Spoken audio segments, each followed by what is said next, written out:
Hello students, তোমাদের সবাইকে Surajit Manna creations চ্যানেলের পক্ষ থেকে সুস্বাগতম। আশা করি তোমরা সকলে ভালো এবং সুস্থ আছো। আমি তোমাদের জন্য এই ভিডিওটি তুলে ধরছি। একাদশ শ্রেণী তোমাদের 2024 সালের সেপ্টেম্বর মাসের সেমিস্টার 1 পরীক্ষা হবে। তাই তোমাদের জন্য একাদশ শ্রেণীর পরিবেশবিদ্যা বিষয়ের প্রথম অধ্যায় মানুষ পরিবেশ ও সুস্থায়িত্ব, এখান থেকে 1.3 পরিবেশগত কার্যকলাপের বুদ্ধিমান ও সামাজিক অংশীদার হিসেবে মানুষ এবং সবুজ বিপ্লব, এই অংশ থেকে 70টি এমসিকিউ প্রশ্নের সমাধান করছি। তার আগে তোমাদের কাছে অনুরোধ, তোমরা ভিডিওটি না টেনে পুরোটা দেখো। ভিডিওটি কেমন লাগলো কমেন্ট করে জানিও এবং ভিডিওটিতে লাইক দাও ও শেয়ার করো, এবং সুরজিৎ মান্না ক্রিয়েশনস আমার এই চ্যানেলটিকে সাবস্ক্রাইব করে আমার এই চ্যানেলের পাশে থাকো এবং ডান দিকে বেল আইকন অল অপশানে গিয়ে প্রেস করো যাতে পরবর্তী ভিডিও নোটিফিকেশান পাও। এটি হচ্ছে সেট নাম্বার 5। এর আগে আমি 4টি সেটের প্রশ্নগুলির সমাধান ভিডিও আকারে ছেড়েছি। সেই ভিডিওগুলো দেখতে পরিবেশের প্লে লিস্টে গিয়ে দেখে নাও, ওখানে লিঙ্ক রয়েছে এই ভিডিও ডেসক্রিপশানে। আলোচনা শুরু করছি। প্রথম প্রশ্ন, man is a social animal, he can not survive in isolation. উদ্ধৃত উক্তিটি কার? Ellsworth Huntington, Ellen Churchill Semple, Aristotle, Russell Carson. সঠিক উত্তরটি হল অপশান বিতে অ্যারিস্টটল। এরপরে 2 নম্বর প্রশ্ন, সামাজিক অংশীদার জীব হল হাতি, শূকর, সাপ, মানুষ। সঠিক উত্তরটি হল অপশান ডিতে মানুষ। 3 দাগে, সামাজিক অংশীদার জীব হিসেবে যে গুণগুলি থাকা প্রয়োজন? বিবেক, বুদ্ধি, মূল্যবোধ, সবকটি। সঠিক উত্তরটি হল অপশান ডিতে সবকটি। পরে 4 দাগের প্রশ্ন, নিম্নলিখিত কোনটি অনবীকরণযোগ্য বা অচিরাচরিত সম্পদের উদাহরণ? বায়ু শক্তি, সৌরশক্তি, খনিজ তেল, কোনোটি নয়। সঠিক উত্তরটি হল অপশান বিতে খনিজ তেল। এরপরে হচ্ছে 5 নম্বর প্রশ্ন, অচিরাচরিত শক্তি হল কয়লা, সৌরশক্তি, বায়ু শক্তি, বি ও সি উভয়। সঠিক উত্তরটি হল অপশান ডিতে বি ও সি উভয়। এরপরে রয়েছে 6 দাগে, পরিবেশের সুরক্ষা, সামাজিক ও স্থিতিশীল উন্নয়নের জন্য মানুষ কোন পদক্ষেপ নিয়েছে? এতে প্রাকৃতিক সম্পদের ব্যবহার কমিয়ে অচিরাচরিত শক্তির ব্যবহার বাড়ানো, যানবাহন থেকে সৃষ্ট দূষণ সৃষ্টিকারী ধোঁয়ার নির্গমন রোধ করা ও শিল্পজাত বর্জ্য পদার্থের পরিমাণ কম করা, অরণ্য ধ্বংস রোধ করা, বিলুপ্তপ্রায় বন্যপ্রাণী ও মৃত্তিকা সংরক্ষণ করা, এবং ডিতে উপরের সবগুলি। সঠিক উত্তরটি হল অপশান ডিতে উপরের সবগুলি। এরপর 7 দাগে, পরিবেশ সুরক্ষার জন্য একজন শুভবুদ্ধি সম্পন্ন শিক্ষিত মানুষের কি করা উচিত? চিরাচরিত শক্তির ব্যবহার বাড়ানো, বৃক্ষরোপণ করা, বাল্যবিবাহ চালু করা, জনসংখ্যা বাড়ানো। সঠিক উত্তরটি হল অপশান বিতে বৃক্ষরোপণ করা। এরপরে হচ্ছে 8 নম্বর প্রশ্নটি লক্ষ্য করো, নিম্নলিখিত কোনটি পরিবেশের উপর প্রাকৃতিক সম্পদের যথেচ্ছ ব্যবহারের প্রভাব? অরণ্য ধ্বংস ও জলবায়ু পরিবর্তন, পরিবেশ দূষণ ও গ্রিনহাউস প্রভাব, এ ও বি উভয়ই, কোনোটাই নয়। সঠিক উত্তরটি হল অপশান সিতে এ ও বি উভয়ই।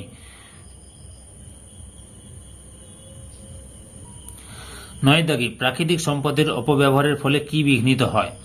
মানুষের জীবনযাত্রা, সামাজিক মূল্যবোধ, আধ্যাত্মিক চেতনা, রাজনৈতিক চিন্তাধারা। সঠিক উত্তরটি হল অপশান এতে মানুষের জীবনযাত্রা। এরপরে 10 নম্বর প্রশ্ন, সামাজিক অস্থিরতা দূরীকরণের জন্য নিম্নলিখিত কোন পদক্ষেপটি নেওয়া উচিত? মানুষের মধ্যে নৈতিকতাবোধ ও মূল্যবোধ জাগাতে হবে, ধর্ম, জাত ও প্রভৃতি বিষয়কে কেন্দ্র করে সামাজিক বিভেদ তৈরি করতে হবে, জনসংখ্যা বৃদ্ধি করতে হবে, কোনোটি নয়। সঠিক উত্তরটি হল অপশান এতে মানুষের মধ্যে নৈতিকতাবোধ ও মূল্যবোধ জাগাতে হবে।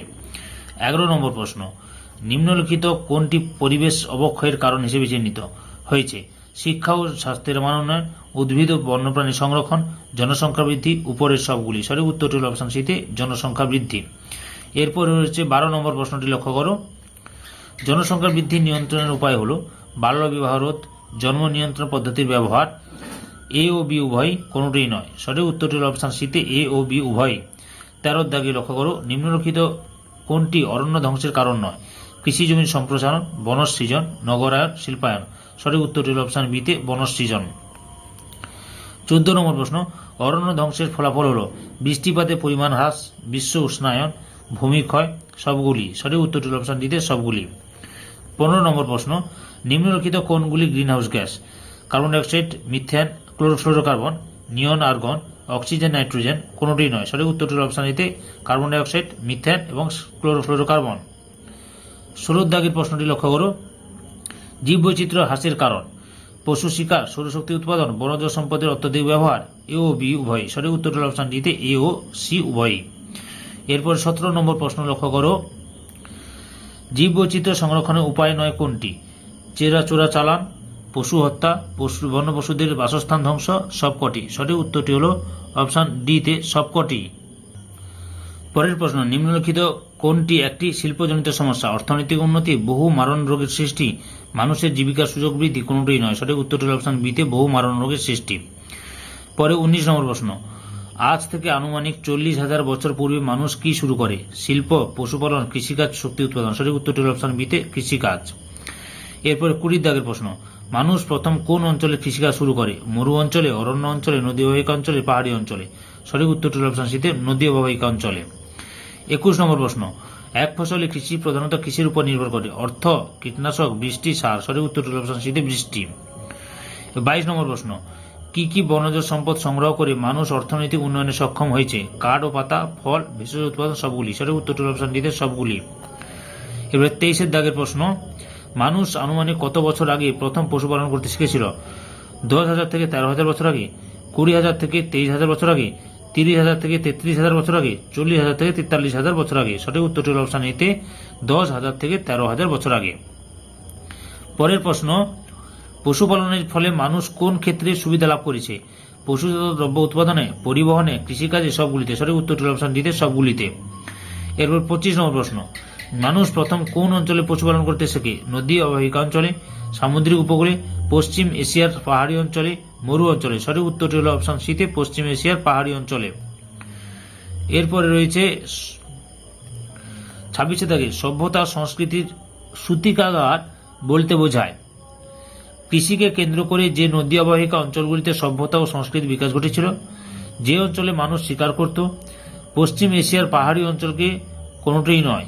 সঠিক উত্তরটি হল অপশন এতে কৃষিকে কেন্দ্র করে যে নদী অববাহিকা অঞ্চলগুলিতে সভ্যতা ও সংস্কৃতির বিকাশ ঘটেছিল। এরপরে 27 নম্বর প্রশ্ন লক্ষ্য করো, নিম্নলিখিত কোনটি সভ্যতা সংস্কৃতির সূতিকাগার এর উদাহরণ? সিন্ধু ও গঙ্গা নদীর অববাহিকা, ইয়াংসি কিয়াং নদীর অববাহিকা, টাইগ্রিস ও ইউফ্রেটিস নদীর অববাহিকা। উপরের সবগুলি ঠিক। সঠিক উত্তরটি হল অপশন ডিতে উপরের সবগুলি ঠিক। এরপর 28 নম্বর প্রশ্নটি লক্ষ্য করো তোমরা, যে প্রাকৃতিক সম্পদগুলির ব্যবহার করে শিল্প স্থাপন করা সম্ভব সেগুলি হল মৎস্য সম্পদ, এ ও বি উভয়, খনিজ সম্পদ, কোনটি নয়। সঠিক উত্তরটি হল অপশন সিতে এ ও বি উভয়। 29 নম্বর প্রশ্ন, সভ্যতার শুরুর দিকে মানুষের পেশা ছিল শিকার, শিক্ষকতা, ব্যবসা, কোনটি নয়। সঠিক উত্তরটি হল অপশন এতে শিকার। পরের প্রশ্ন, জীব বৈচিত্র্যকে রক্ষা করার জন্য কোন কোন সংরক্ষণ ব্যবস্থার সাহায্য নেওয়া যেতে পারে? ইনসিটু সংরক্ষণ, এ ও বি উভয়, এক্সিটু সংরক্ষণ, কোনটি নয়। সঠিক উত্তরটি হল অপশন সিতে এ ও বি উভয়। পরে 31 নম্বর প্রশ্ন, পরিবেশকে ক্ষতির হাত থেকে রক্ষা করার জন্য কি করা উচিত? স্থিতিশীল উন্নয়নের দিকে নজর রাখা উচিত, বনসৃজন ও বন সংরক্ষণের ব্যবস্থা গ্রহণ করা উচিত, অচিরাচরিত শক্তির ব্যবহার বাড়ানো উচিত, উপরের সবগুলি। সঠিক উত্তরটি হল অপশন দিতে উপরের সবগুলি। তারপরে রয়েছে 32 নম্বর প্রশ্ন, সবুজ বিপ্লব কৃষির সঙ্গে সম্পর্কিত? মৎস্য, কৃষিকাজ, দুগ্ধ, কোনটি নয়। সঠিক উত্তরটি হল অপশন বিতে কৃষিকাজ। 33 নম্বর প্রশ্ন, যে শস্যের উৎপাদন বৃদ্ধি সবুজ বিপ্লবের অন্তর্গত সেটি হল আলু, তৈলবীজ, ধান ও গম। সঠিক উত্তরটি হল অপশন ডিতে গম। 34 দাগের প্রশ্ন, ভারত সরকার কত সালে গ্রিন রেভলিউশন প্রকল্প প্রবর্তন করেন? 1960, 1962, 1965, 1968। সঠিক উত্তরটি হল অপশন সিতে 1965। পরের প্রশ্ন, গ্রিন রেভলিউশনে কোন পদ্ধতি ব্যবহার করে ফসলের উৎপাদন বৃদ্ধি করার কথা বলা হয়েছে? গরু, রাসায়নিক সার, আধুনিক যন্ত্রপাতি, বি ও সি উভয়। সঠিক উত্তরটি হল অপশন ডিতে বি ও সি উভয়। 36 নম্বর প্রশ্ন, সবুজ বিপ্লবের জনক বলা হয় হ্যালডর হ্যানসনকে, মার্গারেট বোরলককে, নরম্যান বোরলককে, হরাস ম্যানকে। সঠিক উত্তরটি হল অপশন সিতে নরম্যান বোরলককে। 37 নম্বর প্রশ্ন, গ্রিন রেভলিউশন গম ও ধানের ফলন বৃদ্ধি ছাড়া আর কোন কোন ফসলের ফলন বৃদ্ধির দিকে লক্ষ্য রাখা হয়েছিল? জোয়ার, বাজরা, ভুট্টা, সবগুলি। সঠিক উত্তরটি হল অপশন ডিতে সবগুলি। 38 নম্বর প্রশ্ন, উচ্চ ফলনশীল বীজ হল সবুজ বিপ্লবের মুখ্য উপকরণ, অন্তর্বর্তী উপকরণ, গৌণ উপকরণ, কোনটি নয়। সঠিক উত্তরটি হল অপশন এতে মুখ্য উপকরণ। পরের প্রশ্ন, উচ্চ ফলনশীল বীজের বৈশিষ্ট্য হল কীটপতঙ্গের আক্রমণ প্রতিরোধ, উৎপাদন ক্ষমতা অনেক বেশি, জল ছাড়াই ফসল উৎপাদন সক্ষম, বি ও সি উভয়। সঠিক উত্তরটি হল অপশন বিতে উৎপাদন ক্ষমতা অনেক বেশি। পরের প্রশ্ন, সবুজ বিপ্লবের হাত ধরে আমাদের দেশে নিম্নলিখিত কোনটির ব্যবহার বহুগুণ বৃদ্ধি পেয়েছে? রাসায়নিক কীটনাশক, বিদ্যুতের ব্যবহার, জলপথে পরিবহনের ব্যবস্থা, সাধারণ মানুষের অংশগ্রহণ। সঠিক উত্তরটি হলো অপশান এতে রাসায়নিক কীটনাশক। পরে 41 নম্বর প্রশ্ন, কৃষি জমিতে মাটি খোঁড়ার জন্য ব্যবহার করা হয় inverter, shotgun machine, spring machine, rotavator. সঠিক উত্তরটি হলো অপশান ডিতে রোটাভেটার। পরের প্রশ্ন, বীজ বসানোর জন্য নিম্নলিখিত কোন যন্ত্রটি ব্যবহার করা হয়? Harvester, inverter, sewing machine, picking machine. সঠিক উত্তরটি হলো অপশান সিতে সোয়িং মেশিন। 43 নম্বর প্রশ্ন, হারভেস্টার ব্যবহার করা হয় কীটনাশক স্প্রে করার জন্য, ফসল সংগ্রহ করার জন্য, মাটি খোঁড়ার জন্য, কোনটি নয়? সঠিক উত্তরটি হলো ফসল সংগ্রহ করার জন্য। পরের প্রশ্ন, ভারতে কত সাল থেকে কৃষিকাজের জন্য সিএডি প্রকল্পের সাহায্যে কৃষি জমির সক্রিয় উন্নয়নের চেষ্টা করা হয়? 1975, 1982, 1987, 1995। সঠিক উত্তরটি হলো অপশান এতে 1975 সালে। পরের প্রশ্ন, সিএডি এর পূর্ণরূপটি হলো command area development, common area development, contractual area division, common area division. সঠিক উত্তরটি হলো অপশান এতে কমান্ড এরিয়া ডেভেলপমেন্ট। পরে 46 নম্বর প্রশ্ন, এইচওয়াইভি বীজের পূর্ণরূপটি হলো high yellow variety, highest yielding vector, high yielding variety, harvesting yielding variety. সঠিক উত্তরটি হলো অপশন সিতে হাই ইয়াল্ডিং ভ্যারাইটি। তারপরে 47 নম্বর প্রশ্ন, নিম্নলিখিত কোনটির ক্ষেত্রে ভারতে এইচওয়াইভি বীজকে কৃষিক্ষেত্রে ব্যবহার করা হয়? শ্বেত বিপ্লব, সবুজ বিপ্লবে, লাল বিপ্লবে, কোনটি নয়? সঠিক উত্তরটি হলো অপশন সিতে সবুজ বিপ্লবে। পরের প্রশ্ন রয়েছে, সবুজ বিপ্লবের ফলে 1980 থেকে 1990 সালের মধ্যে ভারতে কত পরিমাণ ধানের উৎপাদন বৃদ্ধি সম্ভব হয়েছে? সঠিক উত্তরটি কি হবে? তার বলছে 82 million ton, 180 million ton, 54 million ton, 205 million ton. সঠিক উত্তরটি অপশন বিতে 54 মিলিয়ন টন। পরের প্রশ্ন, কফির উৎপাদন বৃদ্ধির সঙ্গে সম্পর্কিত কোনটি? লাল বিপ্লব, হলুদ বিপ্লব, বাদামি বিপ্লব, গোলাপি বিপ্লব। সঠিক উত্তরটি হলো অপশন বিতে বাদামি বিপ্লব। পরের প্রশ্ন, নীল বিপ্লবের সঙ্গে সম্পর্কিত বিকল্পটি হলো ডিমের উৎপাদন বৃদ্ধি, মাছের উৎপাদন বৃদ্ধি, নীল চাষ, বৃষ্টির জল ধরে রাখা। সঠিক উত্তরটি হলো অপশন সিতে মাছের উৎপাদন বৃদ্ধি। পরের প্রশ্ন, নিম্নলিখিত কোনটি ধূসর বিপ্লবের সঙ্গে জড়িত? সার, ডিম, কীটনাশক, দুধ। সঠিক উত্তরটি হলো অপশন এতে সার। 52 নম্বর প্রশ্ন, নিম্নলিখিত কোনটির উৎপাদন বৃদ্ধি রূপলি তন্তু বিপ্লব নামে পরিচিত? সঠিক উত্তরটি কি হবে? তার আগে দুধ, পাট, তুলো, ফল। সঠিক উত্তরটি হলো অপশন সিতে তুলো। পরের প্রশ্ন, শ্বেত বিপ্লবের সঙ্গে সম্পর্কিত তুলো, ডিম, জামরুল, দুধ। সঠিক উত্তরটি হলো অপশন ডিতে দুধ। পরের প্রশ্ন, রূপলি বিপ্লব কিসের উৎপাদন বৃদ্ধির সঙ্গে সম্পর্কিত? মাছ, ডিম, ফল, ফুল। সঠিক উত্তরটি হলো অপশন ডিতে ডিম। গোলাপি বিপ্লব এর সঙ্গে সম্পর্কিত কোনটি? চিংড়ি, ডালিয়া, মাছ, গোলাপ। সঠিক উত্তরটি হলো অপশন এতে চিংড়ি। কোন শস্যের অধিক উৎপাদন হলুদ বিপ্লব নামে পরিচিত? ধান, ছোলা, পাট, তৈলবীজ। সঠিক উত্তরটি হলো অপশন ডিতে তৈলবীজ। 57 রামধনু বিপ্লবের সঙ্গে জড়িত ফুল, সবজি, প্রজাপতি, মৌমাছি। সঠিক উত্তরটি হলো অপশন বিতে সবজি। পরের প্রশ্ন, লাল বিপ্লব বলতে বোঝায় মাছের উৎপাদন বৃদ্ধি, জবা ফুলের উৎপাদন বৃদ্ধি, পলাশ ফুলের উৎপাদন বৃদ্ধি, মাংসের উৎপাদন বৃদ্ধি। সঠিক উত্তরটি হলো অপশন ডিতে মাংসের উৎপাদন বৃদ্ধি। পরের প্রশ্ন, কিসের অধিক উৎপাদন সোনালী বিপ্লব নামে পরিচিত? ফল ও মধু, ধান ও গম, আখ ও পাট। কোনটি নয়? সঠিক উত্তরটি হলো ফল ও মধু। পরের প্রশ্ন, ড্যাশ গ্যাসটি গ্রিনহাউস এফেক্টের জন্য দায়ী? O2, CFC, H2, CL2। সঠিক উত্তরটি হলো অপশন বিতে CFC বা ক্লোরোফ্লোরোকার্বন। পরের প্রশ্ন, আজ থেকে প্রায় ড্যাশ বছর পূর্বে মানুষ প্রথম কৃষিকাজ শুরু করে? 40,000, 80,000, 4,14,000। সঠিক উত্তরটি হলো অপশন এতে 40,000।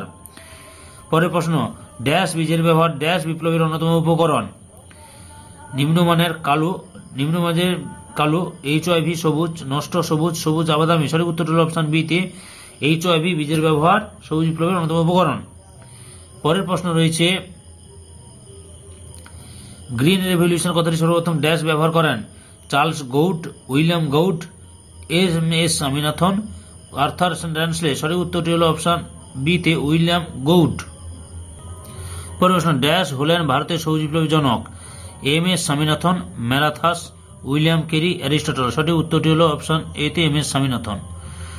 তারপর প্রশ্ন, ড্যাশ হলো সবুজ বিপ্লবের অন্যতম মুখ্য উপকরণ? বৈদ্যুতিকরণ, রাসায়নিক সার, গ্রামীণ রাস্তা নির্মাণ, এলাকা উন্নয়ন। সঠিক উত্তরটি হলো অপশন বিতে রাসায়নিক সার। পরের প্রশ্ন, 1965 খ্রিস্টাব্দে ভারতে একটি সুবিপ্লব শুরু হয়।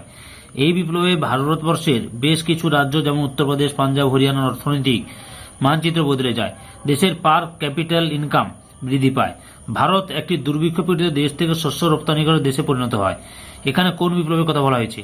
শ্বেত বিপ্লব, সবুজ বিপ্লব, গোলাপী বিপ্লব, নীল বিপ্লব। সঠিক উত্তরটি অপশন বিতে সবুজ বিপ্লব। এরপরের প্রশ্নটি লক্ষ্য করো।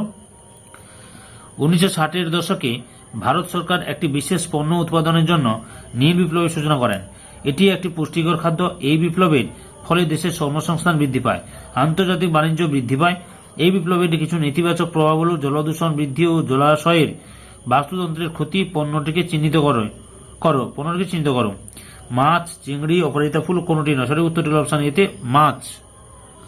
পরের প্রশ্ন, 1954 খ্রিস্টাব্দে এই কৃষি বিজ্ঞানী মেক্সিকোতে এক বিপ্লবের সূচনা করেন।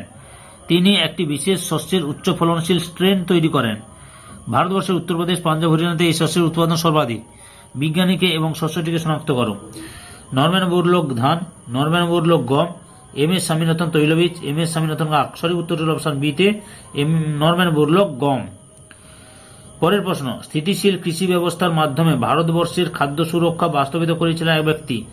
ভারতে ধান ও গমের উৎপাদন ব্যাপক হারে বৃদ্ধি পাওয়ার জন্য এই ব্যক্তির অবদান সবচেয়ে বেশি। ভারতের সবুজ বিপ্লবের জনক বলা হয় ইনি কে?